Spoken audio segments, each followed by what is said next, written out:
nagsasalita, tungo ka lang, huwag kang ngingiti.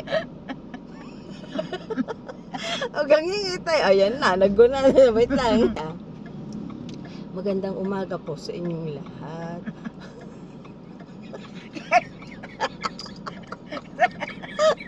Saan ka magmamagandang umaga? Para tayo kakaway. Ba't ka magmamagandang umaga? Magre-report lang ako. Pupunta ako doon. Kaya nga, ano ba? Sasabi ko na lang. O sige, ito. O, take 2. Huwag ka tatawa. Natatawa nung tapos.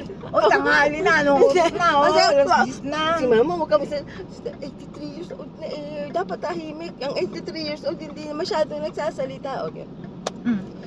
Magandang umaga po. Ako po si MJ Maravilla. Ako po ay anak na bunsong babae ni Miss Leonida Coca. Ngayon po ay... Wait, sinabi mo magsasalita. Salita, para ka magre-report. Sandali na. Yan. Gusto po namin mag-report kasi po ang nanay ko po ay hindi na po makalakad. Magandang araw po. Ako po si Janet. Anak po ako ni Mrs. Coca. Nagre-report po kami papunta po sa GSIS sa dahilang ang nanay ko po ay yan. Ang nanay ko po ay mag-83 years old na po siya. Hindi po siya kasi makalakad. At saka wala na po siyang ginawa kundi manood ng Korean movie. Malabo na rin po yung mata niya. Masuotin mo yung sunglasses doon para malabo po yung mata niya. Tapos huwag ka magsalita. Ang drama natin, hindi ka nakakasalita. Sige. Yan. Hindi na po siya makagalaw. Opo. Hindi na po siya hindi na po siya makapaghalaman.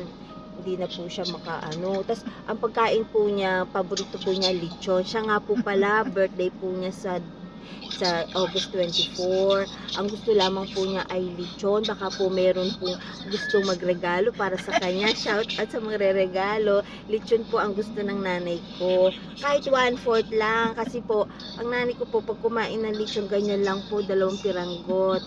Ngayon po, kung bibigyan niyo po siya ng 1 kilo na lechon, siguro mga 1 buwan po niya kakainin yun. Huwag kang tatawa, ma'am. Paano sila maaawa sa atin? Sana po, GSIS sa susunod po, huwag niyo na pong papuntahin yung nanay ko. Hindi na nga. Kasi po, malabo na mata. Tapos, hindi na po siya makalakad. Lechon na lang po yung kinakain niya. Huwag ka maingay. At yan po, minsan po, nabubulol na po nanay ko. Nabubulol po nanay ko, kakakain po ng lechon. Tapos po, Hindi mo sasabihin nila, ang yaman pala nanay mo. tsaka ewan ko po ba nanay ko, lagi kami nagtutuwinin ng damit. Hindi naman po kami nag-uusap. Kaya sana po, kung sino man po ang nakakaabot nitong aking panayam, ay maawa na po kayo sa nanay ko. 83 years old na po siya. Wala pa po siya natatanggap na regalo. Kaya regaluhan niyo na po ang nanay ko. Mag-birthday po siya. O yan. Na. Kaya, sige po, babay po. Yan. Kunyari, nakaganon ka.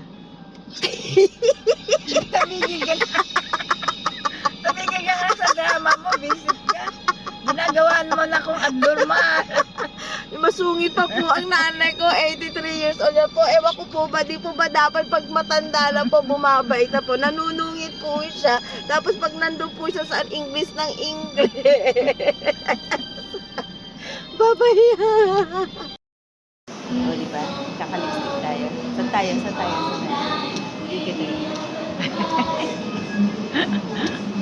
Alam, ikot ng ikot. Huwag na.